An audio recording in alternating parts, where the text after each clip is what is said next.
We do have the management of DB Corp with us, and that is Girish Agarwal, who is joining in with us today, who is the director at DB Corp. Thank you so much, Mr. Agarwal, for joining in with us on the show. It's a pleasure having you on the show.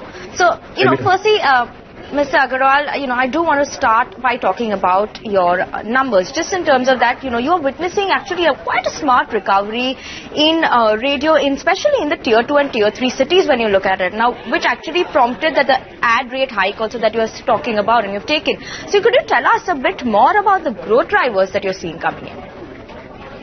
See, let me talk about the radio since you mentioned about radio. So, radio had to take this rate hike because they have a fixed inventory. And they can't keep growing unless until they start charging the premium of the existing inventory. Unfortunately, for last 2 years, they had to sell the inventory cheap, to accommodate the market because of the situation around.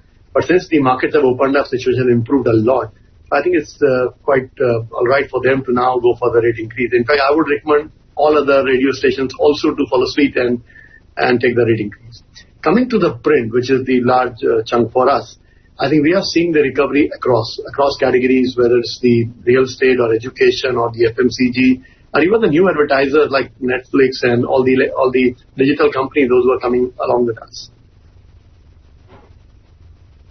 Right, Mr. Agarwal, this is Cheryl also joining in the conversation. Let's talk about your Q3. The print ad revenues are driven by the volume growth. Will you actually undertake price hikes for ad rate in print as well? And how do you see the ad growth shaping up from here on now? See, if I see the Q3, which was October, November, the festival season, we were almost at the base of 2019-20 actually, I'm not comparing with the pandemic year last year to feel happy about some 30-40% growth. But if I compare with 19-20, I'm almost there.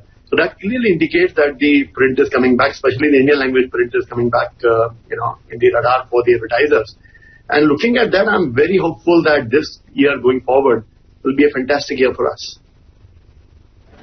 Right. Mr. Agarwal, I do want to ask you one thing is that, what we are understanding is that the company is actually continuing to face no advertisements from certain state governments in the last couple of quarters. Now, what is the situation currently? Has that improved? What is the change that you're seeing coming in? I think you are talking to the wrong person. You should be talking to the government for that.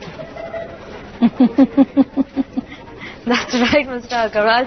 But, with that, actually, we'll move on to the next one then, owing to the higher newsprint margins that you're seeing coming in were impacted actually. So do you expect higher newsprint prices for the next couple of quarters before things actually stabilize?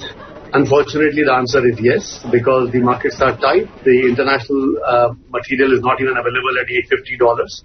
So I think the newsprint is going to see some spike going forward, at least for next 2 quarters. Right, absolutely. Mr. Agarwal, let me talk about the outlook that you have for the year ahead for your company as well as the industry. How is the Q4 so far looking for you, as well as what are your expectations from FY23 for your company? In Q4, the January month was a washout for simple reason because the third wave of Corona was around. But I think the things are improving now, and I'm very confident that the rest of February and March going to be really good one. But I'm very hopeful for the next year because you have to understand, there are 3 large advertising buckets for us. One is real estate, one is education, one is automobile. Real estate has picked up a lot. Education has just now opened up because now the coaching is allowed to be opened up, colleges are open, schools are open. So this bucket is going to come back to the advertising for us. And the automobile, unfortunately, because of the supply issue, was not advertising. So I think they are going to ease out going forward. So I think 22-23 going to be a really very good year for all of us.